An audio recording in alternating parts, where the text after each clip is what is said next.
Hey everyone, welcome. Today we're going to dive deep into something that is, well, absolutely critical to your observability success, how you actually deploy your OpenTelemetry Collector. Now, I know, it sounds like a small detail, but you're about to see how this one choice can make or break the performance, the cost, and really the power of your entire system. Let's get right into it. So, let me just start with a question for you. When you think about your entire observability stack, all the dashboards, the alerts, the tracing, the whole shebang, what do you think is the single biggest factor that really determines whether you succeed or fail? Believe it or not, the answer might just be how you architect your collector deployment. Seriously, this is not just some techie detail, it's a core strategic decision. So, in this explainer, we're going to break down all the key patterns, and by the end, you'll know exactly how to find the perfect fit for your system. All right, let's start with the two foundational building blocks. These are the patterns you'll run into most often, and they represent two totally different philosophies. Do you give a collector to each application, or do you share one across an entire machine?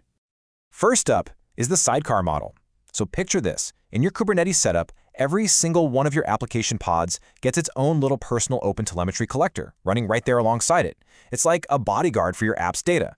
This keeps all the telemetry super isolated and tightly coupled with the application that made it, which is perfect when you need to debug a specific microservice with laser precision. And here, of course, is the classic trade-off. On the one hand, you get this fantastic isolation and super low latency, because the collector is literally right there. It's amazing for development and testing. But the downside is pretty big. Running way more collectors means more CPU and memory usage, and trying to manage updates across every single one of them, oh man, that can become a real nightmare at scale. So the alternative to that is the DaemonSet model. Instead of one collector for every app, you run just one collector on each Kubernetes node. This collector is a shared resource for everyone on that machine, and its job is to gather telemetry from the node itself. We're talking CPU, memory, and logs from all the pods running there. And the contrast here is just night and day. The DaemonSet is incredibly resource efficient. You've got way fewer collectors to worry about, so upgrades are a total breeze. But, and it's a big but, you lose that fine-grained per-service isolation that you get with a sidecar. It's the classic dilemma. Do you want efficiency or do you want granularity? Okay, so we've got our per-app pattern and our per-node pattern. But what happens when you need to manage telemetry from hundreds or even thousands of services? Well, that's where the gateway comes into play. Think of the gateway as the central traffic cop for all of your telemetry. Data from your sidecars, from your DaemonSets, it all flows through this single unified pipeline before it gets shipped off to your backends like Jaeger or Prometheus. This gives you one central spot to apply really powerful system-wide rules for things like batching, sampling, and routing. The biggest win here is, without a doubt, scale. A gateway gives you that single point of control you need to manage all your export rules and authentication, which is just essential in a big environment. But this central hub has its own challenges. You're adding some network overhead, and because it's so critical, everything flows through it. You absolutely have to make it highly available. It cannot go down.